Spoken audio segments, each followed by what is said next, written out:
नमस्कार दोस्तों, आइए परफेक्ट सक्सेस पॉइंट में आपका स्वागत है। आइए आज अगला वीडियो हम पढ़ते हैं पदार्थ की अवस्थाएं। पदार्थ की अवस्थाएं में हम देखते हैं कि अपने चारों तरफ हम तीन प्रकार के पदार्थ देखते हैं अपने चारों तरफ। जैसे ठोस में देखते हैं, जैसे ईंट देख लिए, पत्थर देख लिए, ठोस में हो गया। द्रव देखते हैं, तेल, पानी। गैस देखते हैं, जैसे ऑक्सीजन है, कार्बन डाइऑक्साइड है, ये सब देखते रहते हैं। ठीक है, तो ठोस में जब हम आते हैं तो आइए हम ठोस पढ़ते हैं। ठोस पदार्थों में अंतरा अणुक आकर्षण बल काफी मजबूत होता है। ठीक है, अब आपके सामने क्वेश्चन आएगा कि अंतरा अणुक आकर्षण बल होता क्या है। तो आइए बताते हैं। अंतरा अणुक आकर्षण बल होता है कि कोई भी चीज, कोई भी पदार्थ कितना पास पास है, उसमें कितना ज्यादा बल लगा है। ठीक है, कितना बल लगा है। अब बल किस में लगता है? जिसमें स्थान कम होता है, यानी जो जितना चिपका होगा एक दूसरे से उसमें बल ज्यादा लगा है। ठीक है, यानी कि मैंने कल आपको बताया था कि अंतरा अणुक स्थान बताया था। ठीक है, कि कोई भी पदार्थ में स्थान होता है, समझ में आया। तो ठोस में कम स्थान होता है, तो जब इसमें कम स्थान है, यानी कि स्थान इतना कम है कि यह पूरा भरा हुआ है, यह पूरा भरा हुआ है, जैसे ईंट है यह। ठीक है, पूरा भरा हुआ है, यानी कि एक दूसरे से ज्यादा चिपके हुए हैं, यानी कि एक दूसरे से ज्यादा बल लगा है। अणु में ज्यादा बल लगा है ना, तभी ना एक दूसरे से ज्यादा चिपका हुआ है। यानी कि जिसमें ज्यादा बल लगता है, जो जितना घना होता है, उसमें ज्यादा अंतराळविक आकर्षण बल होता है। इसे ही आकर्षण बल कहते हैं। तो आपका क्वेश्चन होगा, तब तो आप समझ गए होंगे कि सबसे ज्यादा बल तो ठोस में लगता है, तभी एक दूसरे से ज्यादा चिपके रहते हैं। उससे कम जो होता है वो द्रव में होता है, और सबसे कम बल जो लगता है वो गैस में होता है, तभी इनमें सबसे ज्यादा स्थान होता है। यानी इसी बात से मैं आपको क्लियर कर दूं कि जिसमें स्थान अंतराणविक आकर्षण स्थान मैंने बोला था, अंतराणविक अणुक स्थान मैंने बोला था। ठीक है, तो जिसमें स्थान ज्यादा स्थान होगा, यानी कि उसमें बल कम लगा है, यानी कि बल जो हुआ है कम लगा है, उसमें अंतरा अणुक आकर्षण बल कम लगा है। और जिसमें स्थान कम है, जैसे ठोस है, स्थान उसमें कम होता है, यानी कि उसमें बल ज्यादा लगा है। समझ में आया ना? तो ये इसे बोलते हैं। तो मैंने आपको बताया पहला कि ठोस पदार्थों में अंतरा अणुक आकर्षण बल काफी मजबूत होता है। समझ में आ गया? इसी पे क्वेश्चन आता है कि सबसे ज्यादा अंतरा अणुक आकर्षण बल किसमें होता है। तो सबसे ज्यादा अंतरा अणुक आकर्षण बल ठोस में होता है। और सबसे कम किस में होता है? आप समझ गए होंगे कि सबसे कम बल तो गैस में लगा रहता है, इसीलिए वे कहीं भी घूमते रहते हैं। अगला पॉइंट, ठोस पदार्थों की आकृति और आयतन निश्चित होते हैं। आकृति और आयतन निश्चित होते हैं, इसका मतलब क्या हुआ? इसका मतलब यह हुआ कि जो उसकी आकृति होती है, जैसे एक ईंट है। ठीक है, मैंने एक ईंट का एग्जांपल लिया। अब बताइए कि यह ईंट को आप कहीं भी रखिए, जैसे मैंने इस टेबल पे ईंट रखा है, तो यही ईंट का आकार जितना बड़ा है वैसे ही रहेगा। आप इसको थाली में रखिए या पानी में डाल दीजिए, जो स्थान है, जितना इसका आकृति है उतना ही रहता है, यानी कि इसकी आकृति निश्चित होती है। समझ में? तो यही मैंने लिखा है कि आकृति निश्चित होती है। अब आयतन क्या है? आयतन है कि कितना यह इसमें कितना, जैसे इसको हम रखेंगे एक थाली में, तो क्या आपको लगता है कि यह ईंट है टूटकर इतना बस रह जाएगा? यह ईंट तो जितना है उतना ही रहेगा, यानी कि इसका आयतन भी बदलता कभी नहीं है, इसका आयतन भी उतना ही रहता है। समझ में आ गया? कितना मात्रा है इसमें, तो आयतन भी निश्चित होता है। यानी ठोस पदार्थ की आकृति और आयतन निश्चित होते हैं। अगला पॉइंट, घनत्व उच्च होते हैं। अब आपके मन में आ जाएगा कि घनत्व क्या होता है। देखिए दोस्तों, ठोस में मैं इसलिए इस सब शब्दों पर ज्यादा बल दे रहा हूं ताकि इससे क्वेश्चन आता है, और अगर आपको मैं यहां पे ज्यादा टाइम लूंगा समझाने में, तब आपको द्रव गैस समझने में काफी आसानी हो जाएगी। अब मैंने आपको बता दिया कि ठोस में अंतराणविक अणुक आकर्षण बल जो होता है वह मजबूत होता है, आप समझ गए होंगे। ठोस का आकृति निश्चित होती है, आयतन भी निश्चित होता है, आप समझ गए होंगे। ठोस का घनत्व उच्च होता है। अब ये पॉइंट देखते हैं। तो घनत्व उच्च का मतलब होता है कि द्रव्यमान बटा आयतन। घनत्व का डिफिनेशन होता है द्रव्यमान बटा आयतन। अब द्रव्यमान बटा आयतन कहने का मतलब कितना है, कितना आयतन में समझ में आया? कितना आयतन में कितना द्रव्यमान, समझ में आया? कितना द्रव्यमान। अब आपको इसका मतलब समझ में नहीं आया होगा, आइए एग्जाम्पल से समझते हैं।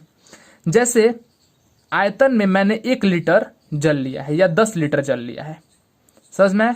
10 लीटर जल है, यह आयतन हो गया मेरा। अब इसमें द्रव्यमान डालना है। मान लीजिए कि इसमें हम 1 केजी चीनी डालते हैं, तो यह द्रव्यमान हो गया।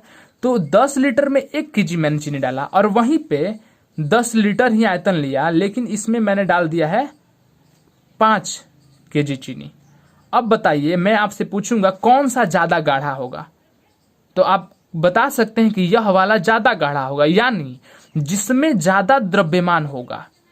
समझ में आ गया? जिसमें ज्यादा द्रव्यमान उसका घनत्व ज्यादा होता है। यानी कि आप अगर घरेलू भाषा में समझे तो जो जितना गाढ़ा होगा, जितना पास अणु होंगे, जितने अणु चिपके होंगे, जैसे ठोस, जैसे ईंट है, समझ में आ गया? वो बहुत पास चिपका हुआ है, उसको तोड़ने पर वह गैस जैसा नहीं है कि जल्दी टूट जाएगा, बहुत पास है।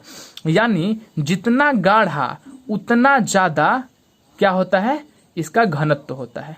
समझ में आ गया? तो आप घनत्व भी समझ गए कि घनत्व गाढ़ापन को। अब जैसे मैं आपसे बोलूंगा, आप बताइए कि दही का ज्यादा घनत्व होता है कि दूध का, तो आप समझ जाएंगे कि दही तो भाई ज्यादा गाढ़ा है, यानी कि दही का ज्यादा घनत्व है। समझ में आ गया? तो ठोस का घनत्व उच्च होता है। घनत्व मतलब द्रव्यमान बटा में आयतन। समझ में आया?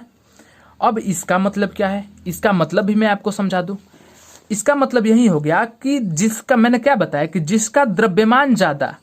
अब देखिए मैंने लिखा है कि घनत्व बराबर होता है द्रव्यमान बटे में आयतन। अब आइए इसको एकदम घरेलू भाषा में समझते हैं, एकदम बच्चों की तरह, ठीक है, कि आपको याद हो जाए। यह क्वेश्चन आता है इसलिए मैं इस पे जोर दे रहा हूं। चलिए, घनत्व जो है द्रव्यमान को अपना भाई मानता है। क्यों मानता है भाई? क्योंकि यह एकदम ऊपर दोनों है, साथ है, तो यह इसको भाई मानता है, ठीक है। और आयतन इसका विरोधी है, क्योंकि नीचे रख दिया गया है, तो यह उदास है, तो आयतन इसका विरोधी है। अब आयतन ने कसम खा लिया है कि मैं इसका घनत्व का उल्टा करूंगा, क्योंकि इसने मुझे नीचे रख दिया है, मैं इसका उल्टा ही करूंगा हरदम, कभी भी इसका सीधा काम नहीं करूंगा। कहने का मतलब कि अगर यह बढ़ेगा तो मैं इसका उल्टा घट जाऊंगा, और जैसे ही यह घटेगा घनत्व मैं बढ़ जाऊंगा, मतलब इसका उल्टा करूंगा। तो आपसे कोई क्वेश्चन पूछेगा कि आयतन घटेगा तो यह क्या हो गया, तो उल्टा होगा, यह घट रहा है तो यह बढ़ जाएगा। समझ में आ गया?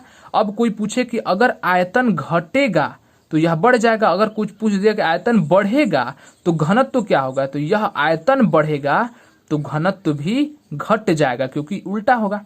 चलिए, इसका काम कंप्लीट। अब द्रव्यमान के क्या संबंध है? द्रव्यमान का संबंध है, यह तो भाई है, तो जो यह बढ़ेगा तो यह भी बढ़ेगा आराम से, खुशी खुशी, कि भाई तू अगर बढ़ेगा तो मैं भी बढ़ूंगा, अगर तू घटेगा तो मैं भी घट जाऊंगा।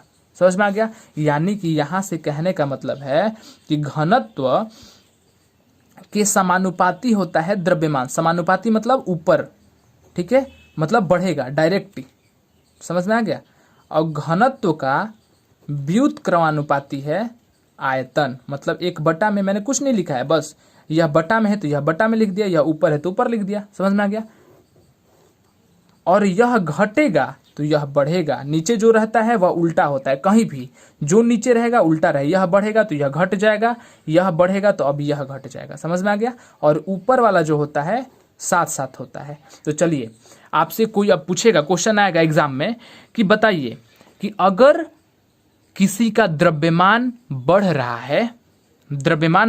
है तो घनत्व क्या होगा, तो घनत्व भी बढ़ेगा। चलिए बताइए, अगर आयतन घट रहा है तो यह क्या होगा, यह तो उल्टा है, तो जैसे ही यह घटेगा यह क्या हो जाएगा, बढ़ जाएगा। तो घनत्व तो बराबर द्रव्यमान बटा आयतन। समझ में आ गया।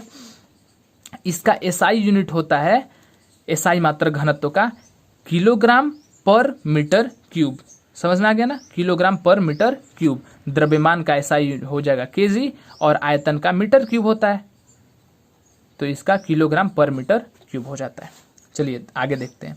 इसको अच्छे से फिजिक्स में मैं पढ़ाऊंगा, इसलिए अभी समझा नहीं रहा हूं कि यह कैसे होता है। बस आप इतना रटिए, घनत्व बराबर, घनत्व का एसआई यूनिट कोई पूछेगा तो केजी पर मीटर क्यूब, केजी प्रति मीटर क्यूब आप बता सकते हैं।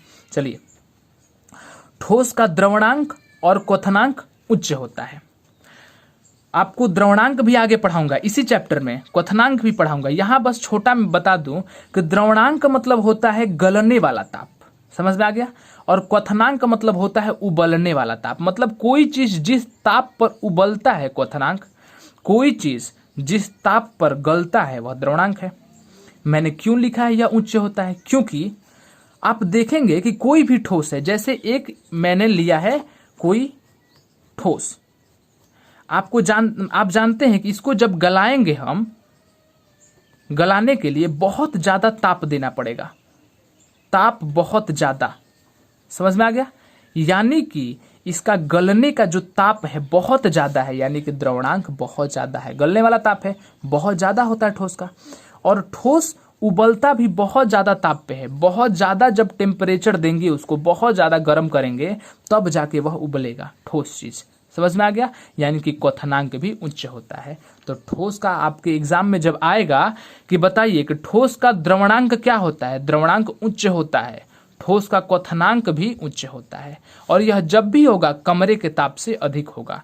समझ में आ गया, कमरे का ताप 37 डिग्री सेल्सियस से ऊपर लगभग होता है। तो वही होगा कि क्वथनांक और द्रवणांक जो उच्च होता है, जब भी यह गलेगा और उबलेगा 37 डिग्री सेल्सियस से ऊपर के ताप पर ही होगा। अब ठोस में कठोर होता है ठोस, समझ में आ गया, और दृढ़ होता है। कठोर आप समझते हैं कि ठोस कठोर होता है, इसको समझाने की जरूरत नहीं है।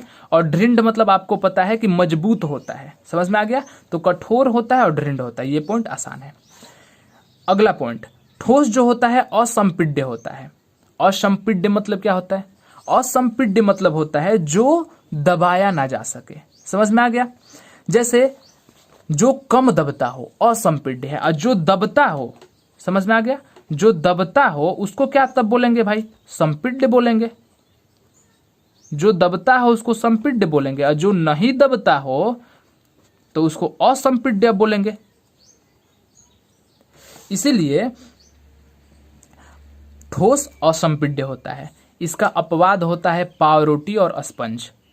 आपको पता है कि स्पंज जो होता है दब जाता है। यह क्यों होता है मैं बता दूं कि स्पंज में छोटा छोटा छिद्र होता है। स्पंज में क्या होता है, छोटा छोटा बाहर से छिद्र रहता है, जिसके वजह से इसमें हवा घुस जाती है और इसको दबाने पर हवा निकल जाती है, इसलिए यह दब जाता है। पावरोटी भी ऐसा ही होता है। तो यह आपको याद कर लेना है कि अपवाद में स्पंज और पावरोटी होता है। समझ में आ गया। तो मैं फिर से रिपीट कर दूं कि ठोस जो होता है, ठोस पदार्थ में अंतरा अणुक आकर्षण बल काफी मजबूत होता है।